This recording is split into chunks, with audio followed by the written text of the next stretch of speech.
Welcome back to What Do They Know podcast. We are down to the final 4 playoff teams as the divisional round wrapped up just this weekend.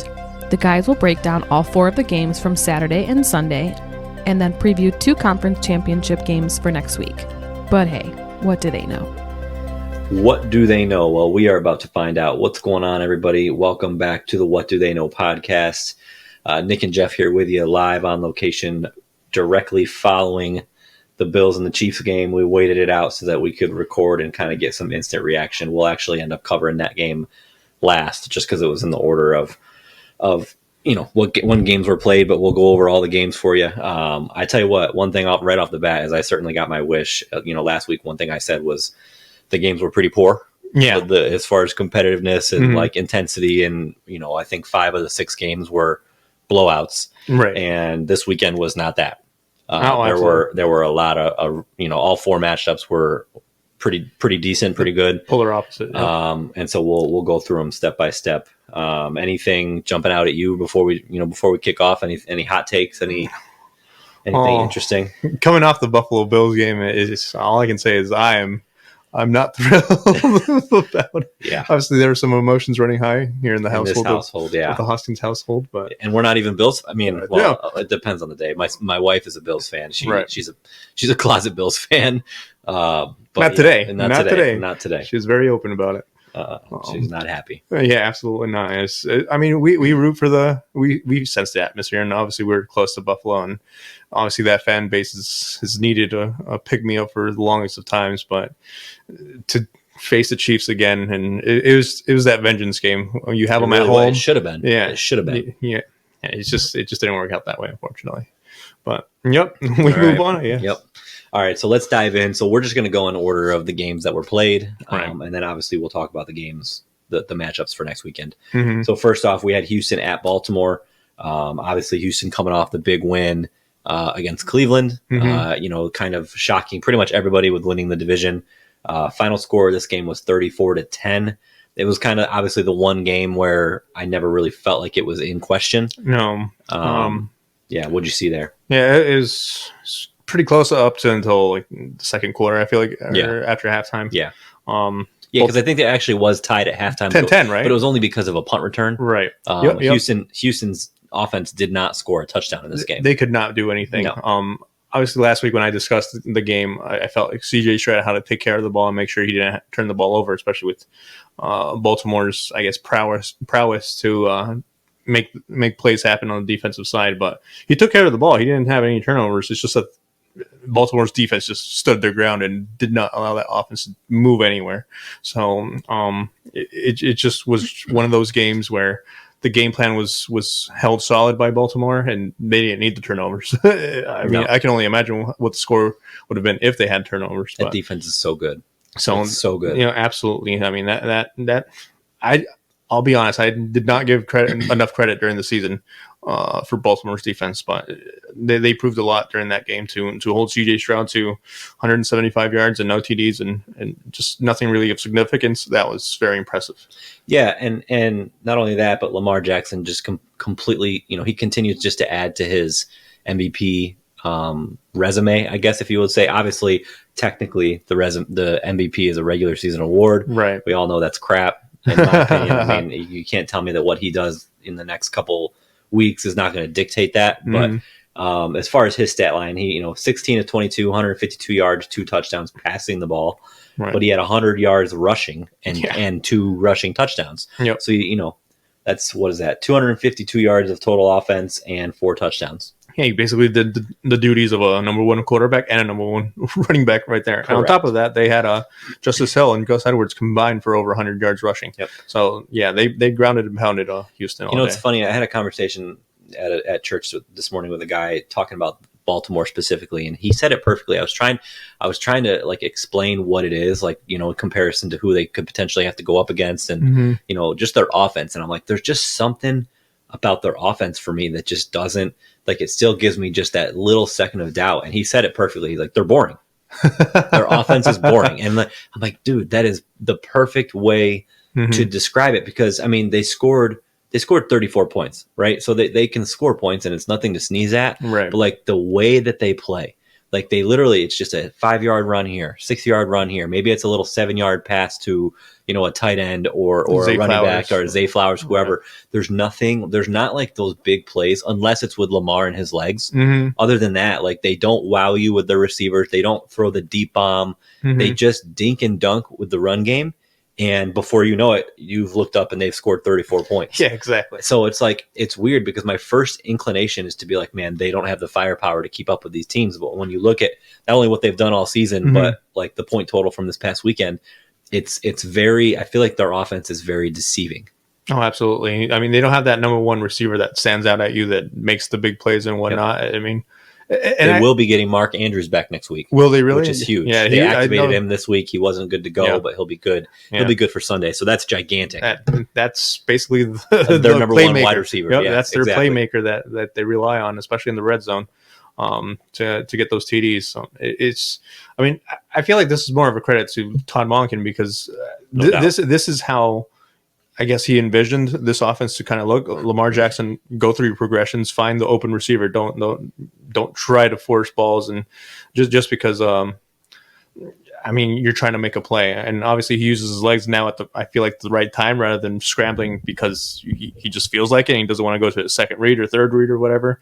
I think Todd Monken's made a big progression in Lamar Jackson's I guess MVP case and. I mean, to me, this year's Lamar Jackson looks better than his MVP no doubt. Year. So everything just looks easy. Right, it's fluid. And that's so what fluid. You want, right? That's everybody's goal is to make the hard stuff look easy, and he's doing that. Yeah, absolutely. I mean, obviously, not having one receiver, a number one wide receiver, it's I guess is pros and cons. Obviously, you don't know where the ball's going now because you don't have it, but at the same time, you need a playmaker. Mark Andrews, like you said, coming back, that's huge.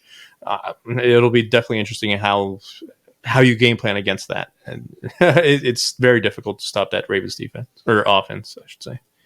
Yeah, so they are full steam ahead. Yeah. I talked about last week. I was curious or / worried, I guess, to see the teams coming off a bye, how they would react. Would they be rusty? And there was no sign of that for them. Whatsoever. No. So they are in a really, really good spot, and they're set up for a great game next week. So jumping over, so that the Saturday night game, the primetime game was Packers at 49ers. Obviously, the Packers coming off that massive upset over the Cowboys. Final score of this game was the Niners 24, the Packers 21. Right. And I'm going to be honest, I really felt like the Packers won this game. They should have won that game. They deserved the game. They outplayed San Francisco. I felt like the missed field goal with like 6 minutes left for the Packers, which would have put them up 24-17 at the time, completely changed the momentum and the complexion of the game. Yeah, and I mean, even going back before that, I think the Packers got stuffed on a fourth down inside San Francisco's 10-yard line. So even if you kicked the field goal there, it would have been a tie game anyway. Yeah. So I mean, Green Bay definitely had their opportunities to I guess pull away a little bit, but obviously not to the point where it'd be a blowout or something. San Francisco was always within striking distance, and lead changes were always happening in that game as well. But Green Bay had I feel like a stranglehold on that game for the majority of it, and then Brock Purdy kind of I guess awoke from his slumber in that fourth quarter, and he let him on the game-winning drive. Yeah, absolutely. Which, a lot of critics said that he needed to show that he could do that. And credit to him. Yep. I mean, San Francisco's used to playing ahead of most of their games. So, I mean, Brock Purdy doesn't have that many opportunities. But so there was a stat, and I'm going to butcher it, but basically they were 0-7, I think it was, coming in attempting to come from behind down in the fourth quarter with Kyle Shanahan as their coach. I thought it was like 0-17. 0-17. It was a big number. Yeah, it was a big number. A big number. So they had never come from behind to win when they were down by, I think it was more than 3 points, or maybe it was a touchdown in the fourth quarter. I think it's 4 points or more. I feel like, because more than a field goal. So that's the first time they were able to do that. In the biggest of stages, time. And you think about their 3 touchdowns. They didn't. I think the big thing for me is like they didn't sustain drives in this game at all. Their 3 touchdowns were all long plays. They were explosive plays. The 2 long ones from McCaffrey, the 30 or 40-yard pass to George Kittle, those were explosive plays as opposed to what you typically see from San Francisco is these long, methodical drives. Right. And that didn't happen last night. So a big question mark for me or going forward is the health of Deebo Samuel. Right.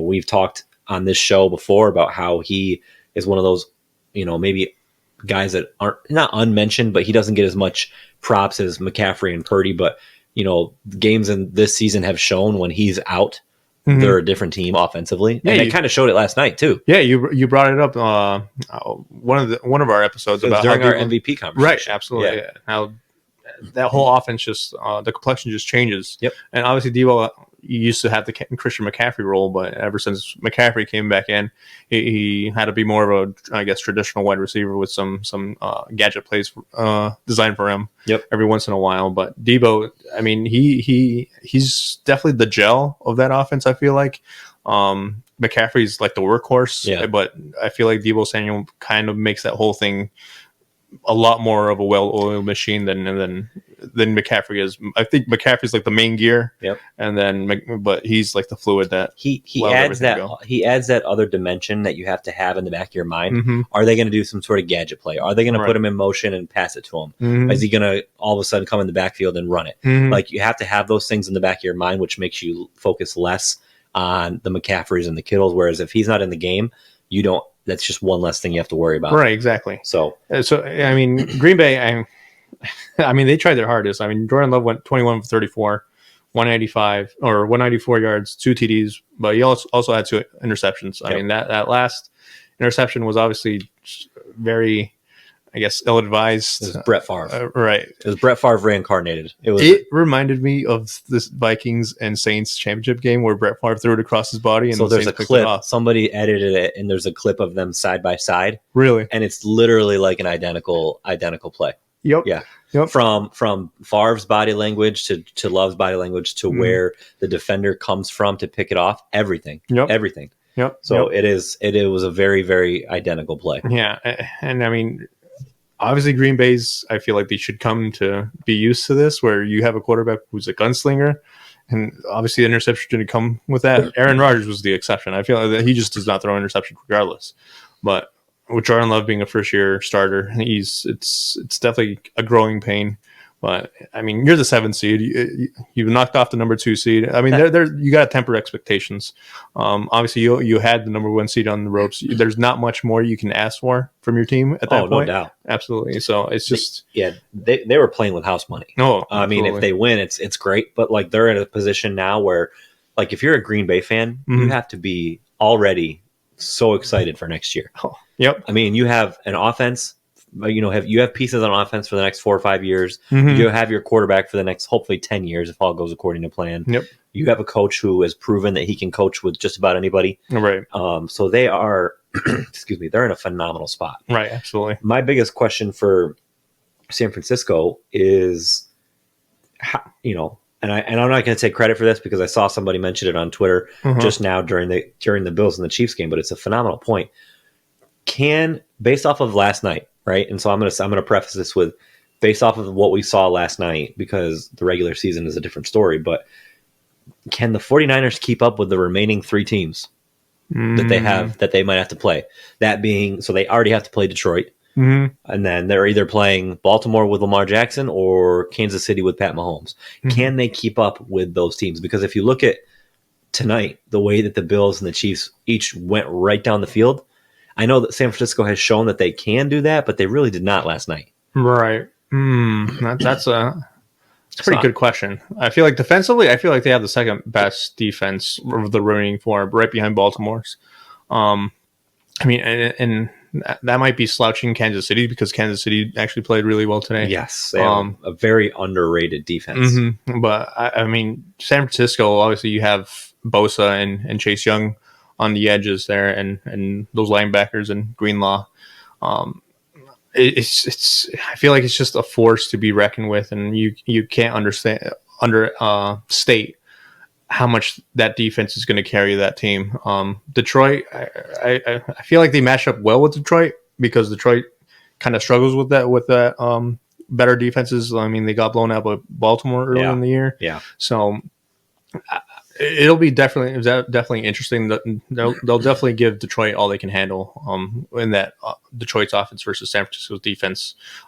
Offensively, we'll see, because I honestly don't know how to gauge Brock Purdy right now. I don't either. I agree, because he was pretty lackluster. Or I mean, how much of the weather affected him? I mean, it was rainy. He said it was a little hard to grip the ball. At the same time, it's I'm not sure how much I can put stock into that. And then he obviously has, during the regular season, he had periods of time where he was a little bit on the lower end of the spectrum rather than the common Brock Purdy that we came to know. So I feel like he's starting to gauge this inconsistent reputation, and it'll depend what sort of Brock Purdy game we get next week. But yeah, it's gonna be a good matchup. Yeah, either way. And I feel like I was surprised when I read this. 4 of the last 5 years, it's been the 49ers have been at the NFC Championship game. For the last 5 years? 4 of the last 5 years, which surprised me when I went back and looked at the matchups. I know. Because they were in the Super Bowl. Right. And then they lost to the Rams. And then there was a year where they weren't in it. And then they lost last year to Philly. Mm-hmm. And now they're in it again this year. That's very interesting to me. Yeah. Yeah, I didn't. I know. Obviously, you look back, Jimmy Garoppolo's went to the Super Bowl. Yep. And I can't remember who else was the quarterback. Was it Jimmy Garoppolo again? It was Garoppolo again, yeah. Oh, really? Yeah. Oh. Okay. Yep. I mean, I guess this is the NFC's Kansas City Chiefs. Yep. Kansas City's much more, I guess, successful at it. Yep. All right, so getting to the Sunday games. Earlier game today, Tampa at Detroit. Final score here, Detroit 31-23 over Tampa Bay. Mm-hmm. This was a really good game. I just continue to be so impressed with the revival of Baker Mayfield. Mm-hmm. I didn't write down his stats today, but I know he had right around 350 yards passing, multiple passing touchdowns. He just continues to earn a good payday, hopefully coming up this season. So I'm excited for him, but obviously the big story here is Detroit. Mm-hmm. I'm so happy for the Detroit fans. Mm-hmm. As a long suffering Jet fan, mm-hmm. I can only imagine their feeling going to the NFC Championship game. Right. Obviously I was in like high school when the Jets were in the AFC Championship game, so I barely remember it. Right. But I'm excited for them, and I think that. I'm really excited for Jared Goff. I feel like, we've talked about before how he's kind of the forgotten man in that Matt Stafford trade. Yeah. He performed great against the Rams. He performed great today, 287 yards, 2 touchdowns. And yeah. I mean, I feel like there would be no more even trade in the history of football if Stafford won the Super Bowl with the Rams, which he already has, and then Jared Goff leads the Detroit Lions to a Super Bowl. Agreed. Agreed. Which is the goal of every trade, right? You want an even trade that works out for both teams, right? And that would be just the epitome of that. Yep, exactly. It helped both franchises and it helped both quarterbacks at the same time. Yeah. I mean, if that happens, there would be no fair, more positive trade in the history. I feel like it's a great point. Yep. And then Baker Mayfield, obviously, going back to the Baker Mayfield, because I feel like I kind of owe him an apology after all the slander. I'm listening. You can apologize to us. I said I feel like it don't. It doesn't mean it's going to happen. Including me on this. Baker's my boy. Baker's your boy. That's right. Well, he definitely impressed. I mean, like you said, he had 349 yards, so right there at 350. But 3 TDs. He had 2 interceptions. But I mean, Baker Mayfield. I mean, that's going to happen. Yeah, the last one, I don't even remember the first one was a tip pass. Oh, was it? So I'm not even gonna. Actually, the ball was a little high. Mike Evans should have caught it. Mm-hmm. And it got intercepted. But the one at the end of the game that kind of sealed it. That was a bad one. Mm-hmm. I mean, he was under pressure. He threw off his back foot, right? And just didn't get enough air on it. The linebacker kind of undercut it and made a play. Gotcha. I mean, it'll be definitely interesting. Did he sign a 1-year deal? It was a 1 year. I'm 99% sure it was a 1-year deal. It'll be interesting to see what his market's going to be. I know Tampa has already said they want him back. Mm-hmm. So we'll see. I mean, I feel like if you're going through a coaching carousel, I'd be looking at Tampa Bay's offensive coordinator or their passing game coordinator, or whoever's in that offensive tree. No doubt. Because to to make Baker Mayfield look like this, especially in the playoffs. You apologize to him, and then you cut him down. Then you cut him It's down a give and take. I'm not going all the way with Baker Mayfield, but at the same time, to make him like revitalize his career to this extent, that's impressive to me. So I'd definitely be looking into their offensive game coordinators over there. Agreed. But yeah. It's funny. I don't know if you remember this, and I didn't remember it until, again, giving social media credit. I read it on Twitter today. Mm-hmm. The Lions got a lot of slack for their draft this past year. One of the big things they said was that they reached on Jahmyr Gibbs. And I mean, the dude is just electric. And the only reason I'm saying this is because not only did he have a really big game as a rookie today, but Sam Laporta had several catches, and he didn't score, but he was a big part of that offense. Yeah. So 2 huge rookie draft picks that are paying massive dividends for not only the regular season success, but success today as well. Right. Gibbs was their leading rusher today. He only had 9 rushing attempts. Yep. He broke a big one. I want to say it was like 22 or 23 yard touchdown. Gotcha. Yeah, he had the touchdown, 4 receptions for 40 yards.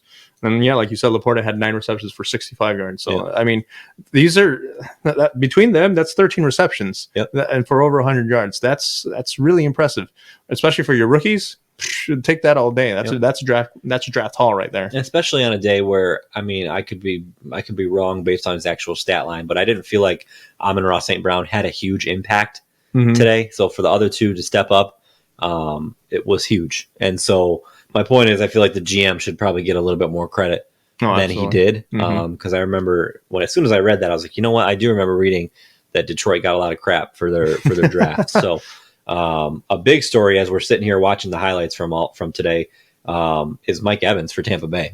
Curious to see what happens to him. He's a free agent. I can't imagine Tampa Bay is going to let him just walk away. Right. I mean, any team, he's had 10 straight years of 1,000 yards receiving. And so any team would just love to have him. I feel like that's a potential franchise tag even for Mike Evans. It could be, yeah. I mean, Mike Evans I feel like he's withstanding the test of time right now. He's been in the league for a while, and he's kind of getting up there in age, but 8 receptions for 140 yards or whatever it was, and a TD. That's a pretty impressive stat line for Mike Evans. Obviously, he has his game where he kind of gets shut down, but I mean, for the majority of the regular season, he had big games with Baker Mayfield. He established that connection really early with Baker. So I mean, that's a tandem. If you're Tampa Bay, you'd bring back 100%. So yep, agreed. All right. We got to talk about it. Last game of the weekend. I'm so sorry. Probably the best game of the weekend. Right. Kansas City at Buffalo. Kansas City squeaked it out 27-24.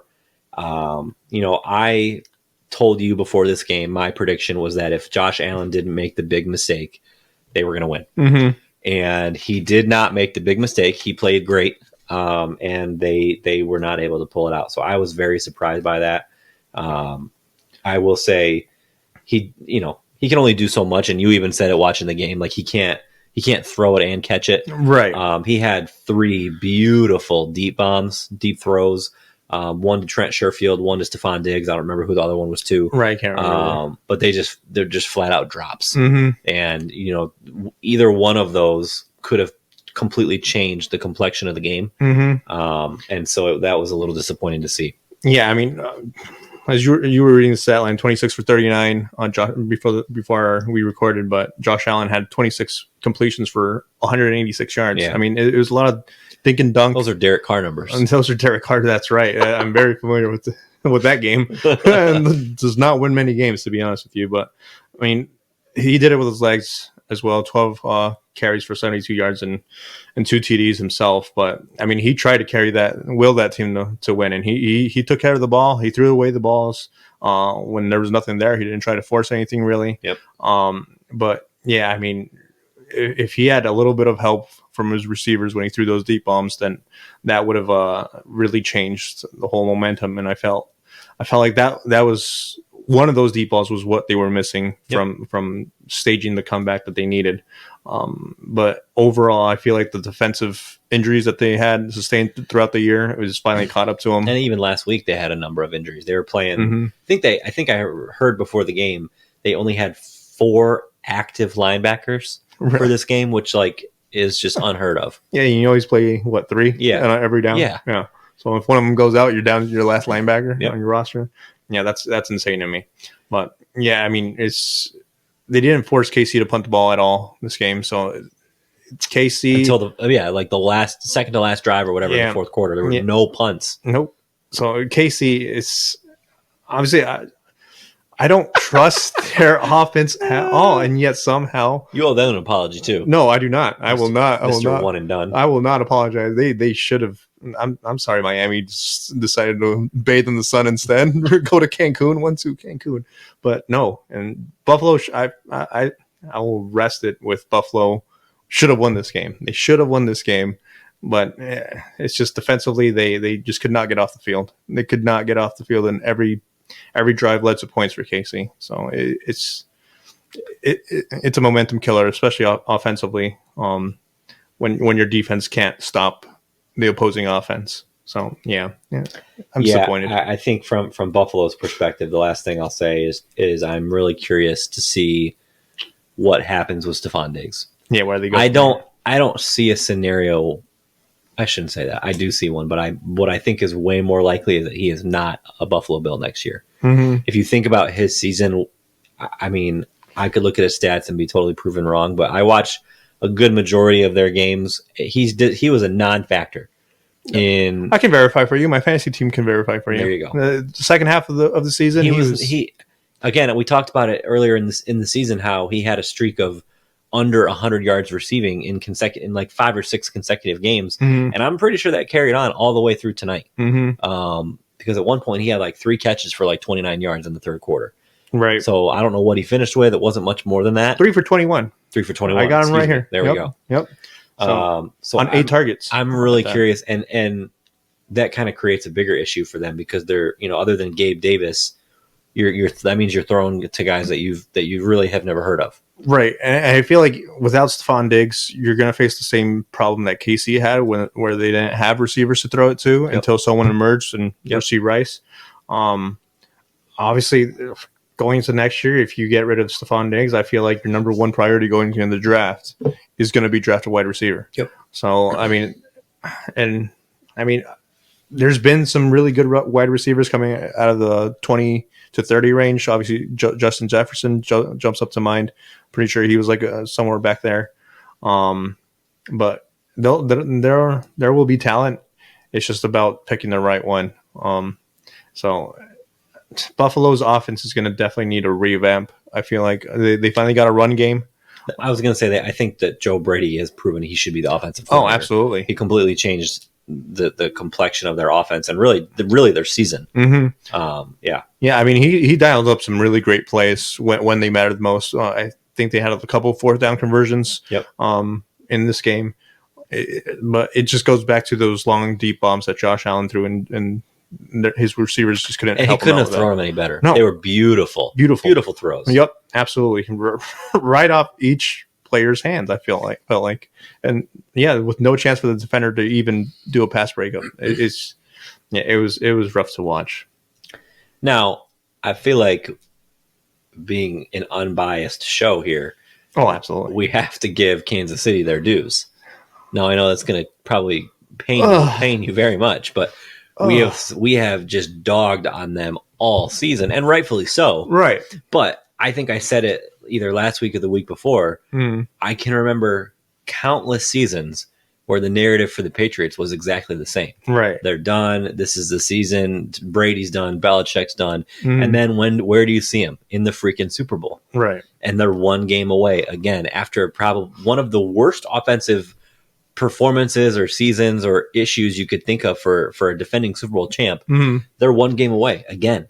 And, I don't feel like this is a situation where Buffalo lost this game, like gave it away. I think Kansas City just went and took it. In my opinion, I mean, you have Mahomes was extremely efficient. He only threw the ball 23 times. Their run game, we talk about Buffalo's run game, Right. But Isaiah Pacheco is just a little Energizer bunny. I mean, he is a difference maker on that offense. Yep. And so, again, I don't know why we should be surprised at this point, because I'm not surprised. I'm just angered that I'm not surprised. Exactly. I obviously I'd rather would have seen Miami go or Buffalo. Anybody but Casey, because it becomes this repetitive storyline. What did I tell you? What did I say before this episode when you were upset? My wife is upset, saying stuff in here, and every major sport needs a villain. Mm-hmm. The Yankees were that for the longest time. Now the Dodgers are that in baseball, and the Chiefs are the villain in football. It just makes for good entertainment. Yep. And I'm so done with them. I'm as sick of them as everybody else. But it comes to the point where it's like you got to stop being surprised. It's time for a new villain. I'll tell you that. Well, it's just like the way that the Patriots were. Like at some point, you just got to stop being surprised that they're there every single season. Yeah, I mean, when speaking of dues, let's go with that. Speaking of dues, I will give all the credit in the world to Andy Reid, because he figured it out. He figured out how to run that offense. And obviously teams were ganging up on Travis Kelce and shutting that whole game plan down. But he readjusted. He saw Rashee Rice and kudos to Rashee Rice as well for stepping up and becoming the number one wide receiver there. But Andy Reid took advantage of that, and he focused more of the game plan on running the ball with Isaiah Pacheco and passing the ball to Rashee Rice, giving him more plays. So, and I guess making Tony inactive, that I feel like that was also a thing. But I mean, in terms of extent of dues, Andy Reid, I feel like gets a lot of the credit from me, because he figured it out. Obviously, I feel like there's no better time for Kansas City to struggle than when they did, because it gave them enough of an opportunity to figure it out. Exactly. Yep. So, that's as far as I will go with giving the Chiefs their due. But I guess defensively as well, they're a lot more stingy than I ever thought they were defensively. Yep. So. I'll just say this. I don't know. We can kind of put a bow on this game. Mm-hmm. A game this good and a matchup this good, for it to end with a missed field goal, it just seems like it shouldn't end that way. Right. I honestly was fully prepared for him to make that field goal and then Mahomes to go right down the field and score. That's what I kind of had built up in my head was going to happen. But to just have him push a 44-yard field. I mean, granted, he had wind. It was, it wasn't the best conditions, but it wasn't even really a close kick. No, it went right almost immediately. Right. Yep. So disappointing way to end. And that, he was just on SportsCenter. Obviously, we don't know what he's saying, but he looked pretty miserable. So, I mean, at this point, I feel like they've pretty much lost every way you could possibly think of losing to Kansas City. When you think about the first matchup was pretty much a blowout in the AFC Championship game. Mm-hmm. The divisional round was in 21 was obviously the most gut-wrenching performance or way to lose I've ever seen for any team. And then this one with a missed field goal is just horrible. Yeah, at this point, if you're the Bills, you never want to see Casey in the playoffs again. All of a sudden, it becomes mental, especially losing at home this way. It's going to be in your head, and maybe you'll jump the hurdle one day, but right now you don't want to see them. Yeah, because I was saying all week, like if there's ever a time for them to beat Kansas City, it's tonight. Yep, this was their shot at home. They're not the Chiefs of old. Great, maybe they are, but like they up until this point, we didn't think that they were. Right, and this was the time for them to take advantage to do it, and they let it slip away. Right, so. Rough. Disappointing for Buffalo Bills fans. I can't even imagine how sick they probably feel. I feel sick, and I'm not even a Bills fan. Yeah. All right, so looking forward, quick. We'll put a bow on this episode as a little quick, but the championship games next Sunday: Kansas City at Baltimore, 3:00 on CBS. Okay, and then Detroit at San Francisco, 6:30 on Fox. Ooh. What are you looking for there? What do you see? What do you like? Well, I feel like that Lions and 49ers game, I'll start there because I like the NFC. And I feel like that's the matchup that that's the most intriguing to me, which is Detroit's offense and San Francisco's defense. I'm really curious to see how Dan Campbell and that whole offensive staff carries or game plans against that San Francisco defense. Obviously, Green Bay had a very good game plan against San Francisco's defense. Yeah. But now that I guess San Francisco has been tested in these playoffs right off the bat with Green Bay, will they be more prepared for it? Will it be? Yeah, will it be like a wake up call? Yeah, like, was that the wake up call? Yeah, and thankfully they survived for San Francisco fans. So is Detroit in for a rude awakening? Regardless, Detroit needs to know that San Francisco is focused on them now. Yep. Just because of that Green Bay game, they're not going to overlook them. Yep. So they need to bring their A game to the highest degree. But that's the matchup that I'm looking forward to. In that game in particular. Yeah. I'll be curious for both Kansas City and Detroit to see how they come out. And the reason I say that is again, I'm not to make this all about the Jets, but I vividly remember the Jets' huge divisional win against the Patriots. And you could just tell the start of the AFC Championship game the following week, they were completely exhausted. They were completely flat. Because the Patriots game was their Super Bowl. Right. And you could argue for Kansas City beating the Bills on the road, that storyline where, Mahomes had never played a road playoff game, had never played in Buffalo with fans. Right. Because of the COVID season. And same thing with Detroit, getting to the NFC Championship game. Like, are you going to be okay with that? Are you going to be satisfied? Or are you still going to come out hungry? So I'm really curious to see specifically how both road teams come out and play, just given the hype around their games this week. Yeah, in terms of Detroit, I feel like if they were going to have a letdown game, it would have been this game because they just won that 30-year gap between home games and winning playoff game. But Detroit was focused, so credit to Dan Campbell. I mean, this is a time where the team that is actually together and rallies around their head coach, which I feel like there's no other team that rallies around their coach than the Lions and Dan Campbell. I feel like this is where it shines the most. So, I mean, I look at the Lions in San Francisco. I almost feel like it would be a blowout, but then I think of Detroit's, I guess, pedigree starting with Dan Campbell, and I feel like they're going to make a game out of it. I hope so, anyway. Yeah, I hope so too. I think it'll be a really good game. Yep. I mean, with the Bills out, I'm so pulling for Detroit.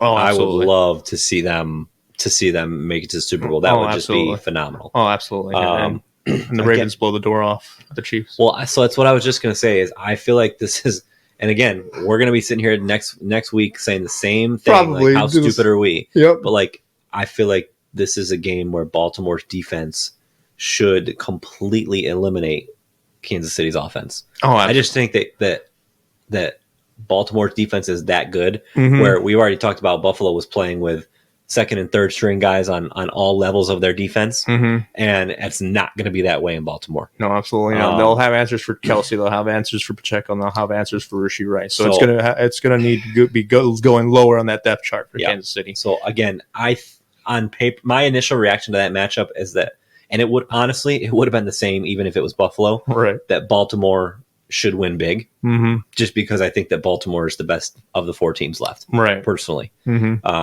shout out to my preseason prediction, by the way. All right, way to go! Last time, I'll throw that in there. Probably not, but well, if they win, I'm pretty sure. I'm pretty sure it's not. Yeah, and rightfully so. But I feel like we're gonna be sitting here next week shaking our heads saying what idiots we are because we believed it again, right? But I think that Baltimore should win that game pretty easily. All right, who's it going to be? Make your picks. Who are, as of right now, with these four teams left, what is your Super Bowl matchup? I got the Ravens coming out of the AFC. The NFC is a little bit more challenging for me. I like with my heart of hearts, I want the Lions to go. I know. I know. If I think with my brain, I'd say 49ers. Yeah. But you know what? I'm a hardish guy. Let's go with Detroit. Okay. I want to go with Detroit and Ravens because I don't even have a reason why. But you know what? Just because. Good for you, bud. You know, it's my opinion. All right. Well, I mean, I picked it at the beginning of the season. I'm not about to change one week before. So I'm still going to stick with Baltimore and San Francisco. I hope it's Detroit. I don't care about my prediction at this point. Like I said, I want Detroit to to win and make it to the Super Bowl. But Right. I'm going to go with Baltimore and San Francisco. Yeah, losing your predictions to Detroit, because Detroit came out of nowhere and had the season that they did. Yeah. That's nothing to be sad about. And I mean, while we're talking about predictions, your Super Bowl prediction is officially Dunzo. Both teams are out. With who is it? Buffalo and who? The Philadelphia. Philly. Yeah. Okay. Eagles straggled after that 10-1 start. They straggled and just let me down. And then Buffalo, I feel like it should have been our predictions right here in AFC Championship game. Baltimore and Buffalo. Yeah. But no, Kansas City. What do they know? What do they know? All right. Well, you got anything else? No. Okay. I got nothing. Just anger. Yep. Sadness. Sorry, Buffalo fans. Yeah, I apologize. All right. We will see you guys next week. We will probably do the same thing. Wait for the late game to wrap up, and we'll have our Super Bowl matchup. Mm-hmm. So that'll be fun. Kind of hopefully diving into every angle of that and talking about these two games next week. Hopefully, these two games next week are as entertaining as the 4 were this weekend. Right. Absolutely. Because it was a ton of fun. Yep. So, all right. We'll see you guys next week and hope you enjoy, and go Detroit. Go Detroit. All right. Peace out. Thanks for listening to What Did They Know podcast. Make sure to follow us on all of our social media outlets to see future episode details. And don't forget to send in any questions or topics that you want to see the guys discuss in their weekly episodes to come.